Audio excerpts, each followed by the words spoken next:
Vous dites même, vous avez eu l'impression d'avoir été sur écoute. Vous donnez un indice, racontez-nous ce qui s'est passé. Vous dites avec votre... Bah si, vous racontez qu'avec votre sœur, vous l'avez au téléphone, on va faire une marche pour aller à l'Élysée et apporter une pétition. Donc vous dites ça avec votre sœur d'un air badin. Que se passe-t-il le lendemain? L'Élysée m'appelle. Voilà. L'Élysée m'appelle et vous dit et me dit, vous vouliez un rendez-vous avec le président. Voilà. Eh ben, on va vous le donner. Par contre, la marche, peut-être c'est pas la peine de la faire si vous avez le rendez-vous. Comment ont-ils été au courant de ce projet de marche? Bah oui. Vous dites. Bah oui.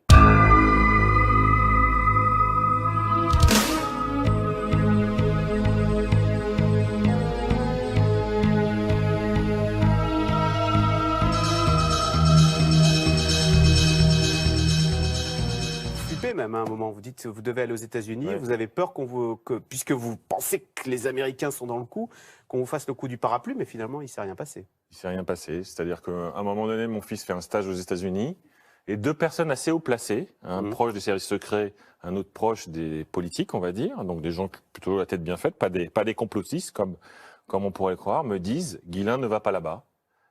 La CIA, ils sont frappés. Tu vas te retrouver avec la drogue dans tes bagages ou avec des photos pédophiles sur ton ordinateur. Ils me disent, on te conseille de ne pas y aller. Bon.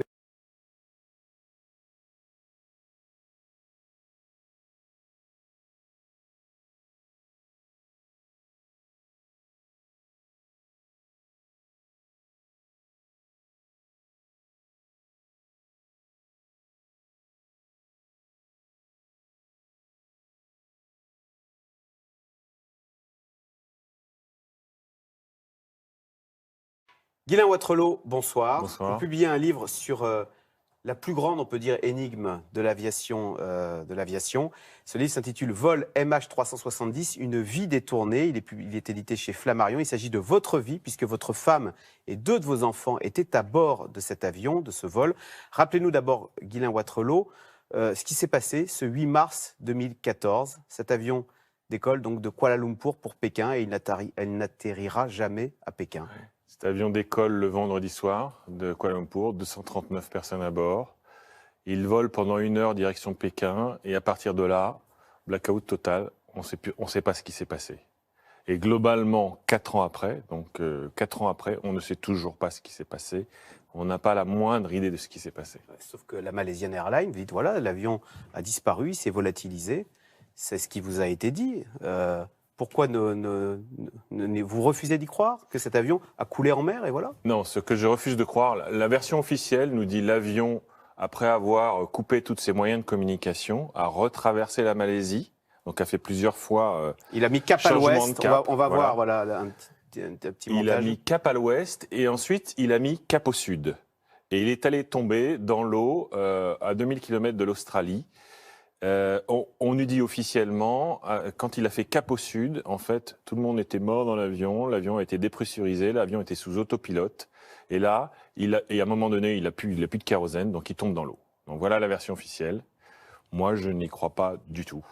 Pourquoi? Parce qu'un avion ne peut pas disparaître comme ça des écrans radars? Un avion, déjà, ne peut pas disparaître. Même si on coupe ce qu'on appelle le transpondeur et la carse dans l'avion, ce qu'on peut faire très facilement. Ouais. Donc les contrôleurs aériens civils ne voient plus l'avion, ça c'est vrai. Mais les contrôleurs militaires le voient. C'est prévu pour ça. Ce qu'on appelle un avion fantôme, tous les radars militaires sont prévus pour ça. Donc s'il a réellement fait tout ce trajet-là, ça veut dire qu'il a traversé 7 pays différents, enfin le couloir de 7 pays différents, qui auraient dû le voir. Or, ces 7 pays-là ne disent ne rien avoir vu. Je ne peux pas croire non plus que ces 7 pays-là soient mis d'accord pour dire on n'a rien vu. Donc, voilà. Alors, on reviendra sur les hypothèses que vous formulez, mais d'abord, dans ce livre, vous racontez ces 4 dernières... Parce que demain, ça fera 4 ans jour pour jour, avec des hauts, des bas, des espoirs. À un moment, on vous dit, mais les passagers ont été vus en Birmanie, l'avion a été détourné, et là, vous y croyez? Vous vous dites, je vais revoir mes enfants? Vous n'imaginez pas le nombre de personnes qui m'ont appelé à un moment donné ou qui m'ont contacté à un moment donné en disant parce que pendant très longtemps il n'y a pas de preuve de crash. Voilà. Pas de preuve de crash, donc l'avion ne s'est pas crashé. Donc l'avion a atterri quelque part. Donc pendant très longtemps j'ai eu des gens qui m'ont appelé, qui m'ont envoyé des messages en disant ils sont prisonniers au Pakistan, en Afghanistan, encore aujourd'hui d'ailleurs. Hein. Ouais. Et voilà, il y a des personnes très rapidement vous demandent de l'argent pour avoir des informations. Parce que vous allez mener votre propre enquête. Vous n'êtes pas tout à fait satisfait de l'enquête officielle. Vous dites on nous cache des choses. Racontez-nous. Alors comment on s'improvise? Vous étiez vice-président de la FARC, vous n'étiez absolument pas enquêteur. Comment pendant ces 4 années allez-vous faire pour mener votre propre enquête? D'abord, au départ, on est quand même un collectif. Il y a quand même un collectif des familles. Ouais. Et avec 3-4 personnes, on essaye d'organiser quelque chose. Et dès la première semaine, on comprend qu'on nous ment. Je vous explique pourquoi. Parce que dès la première semaine, on cherche en mer de Chine pendant 4 jours. Et le 5e jour, la Malaisie nous dit « Mais on a vu l'avion de l'autre côté, à des milliers de kilomètres de là où on cherche. On a vu l'avion pendant la nuit. Donc dès le départ, on comprend qu'il y a un problème. Donc là, à 3-4 familles, on se dit, il y a un problème, il faut qu'on fasse quelque chose. Et une des premières choses qu'on a fait, c'est on s'est dit, on nous cache la vérité, c'est quelque chose d'assez énorme, il va falloir qu'on fasse parler les gens. Et notre première idée a été de faire un financement participatif, de demander un financement participatif, de faire une collecte d'argent pour rémunérer des informateurs ou des enquêteurs, parce qu'effectivement, on n'est pas enquêteur. Alors là, comme vous proposez de l'argent, tout d'un coup, il y a beaucoup de gens qui vont vous contacter. C'est le problème. C'est le problème. Même des radiesthésistes qui vont vous dire, des gens qui ont des dons. Donc l'avion, il était partout. Officiellement, j'ai des positions partout. Donc effectivement, la position que nous avons toujours eue, c'est qu'on nous donne l'argent que le jour où on trouve l'avion. Donc on prend, voilà. Alors votre théorie, vous le dites à la fin, c'est que l'avion a été abattu. Qu'est-ce qui vous fait dire ça? Alors, je ne crois pas au trajet déjà, Ouais. parce que je me dis que 7 pays, voire 9 pays auraient dû le voir et n'ont rien dit. D'autant que vous dites autre chose de surprenant, c'est qu'en Chine, les Chinois, il faut savoir, à bord de leur avion, ne débranchent pas leur téléphone. Jamais. Enfin, j'ai vécu là-bas pendant 6 ans. Les téléphones sonnent tout le temps. Dans l'avion. Alors nous, on les coupe parce qu'on nous dit coupez votre téléphone, eux, ils les coupent. Non, ils les Donc coupent ils auraient dû borner partout. Exactement. Or, on nous dit qu'il n'y a que le téléphone du copilote qui a borné. Ouais. Donc, c'est pas possible. Il y avait 139 Chinois, je crois, à bord de cet avion. Pour votre info, on m'a jamais demandé le numéro de téléphone de ma famille. Donc, je trouve ça bizarre aussi. Bon, donc je ne crois pas au trajet. Je ne crois pas à l'accident, parce que accident, ça veut dire l'avion tombe dans l'eau, on retrouve des débris partout. Ce qui est extrêmement surprenant dans cette histoire-là, c'est que c'est un avion soi-disant qui tombe dans l'eau et on ne retrouve pas de débris flottants. Ça n'est jamais arrivé. Tout flotte dans un avion. Le vol par aérien, on a trouvé des centaines de débris. Donc je ne crois pas ça. Je pense que c'est ni un accident, ni là où il est. Pour moi, le plus vraisemblable, c'est qu'il est tombé au moment où on a perdu sa trace. Et il a été abattu, mais vous ne voulez pas le dire, parce que c'est ce qui est énorme, par les Américains. Et c'est pour ça que le monde entier se tait. Hein? Parce qu'il se serait approché alors de la base militaire Diego. Non, je ne crois pas qu'un terroriste. Ou parce qu'à bord, il y avait des. Je pense qu'à bord, il y a quelqu'un ou quelque chose qui ne doit pas arriver à Pékin. Voilà.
des ingénieurs qui s'apprêtaient à livrer les informations top secrètes aux Chinois, et les Américains auraient préféré abattre cet avion. Vous dites même, vous avez eu l'impression d'avoir été sur écoute. Vous donnez un indice, racontez-nous ce qui s'est passé. Vous dites avec votre... Bah si, vous racontez qu'avec votre sœur, vous l'avez au téléphone, on va faire une marche pour aller à l'Élysée et apporter une pétition.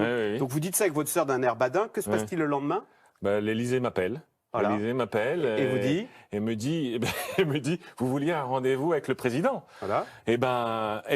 On va vous le donner. Par contre, la marche, peut-être c'est pas la peine de la faire si vous avez le rendez-vous. Comment ont-ils été au courant de ce projet de marche? Bah oui. Vous dites. Bah oui.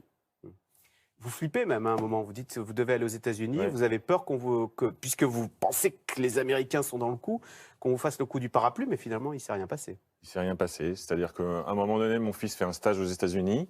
Et deux personnes assez haut placées, un proche des services secrets, un autre proche des politiques, on va dire, donc des gens plutôt la tête bien faite, pas des complotistes comme on pourrait le croire, me disent « Guilain ne va pas là-bas.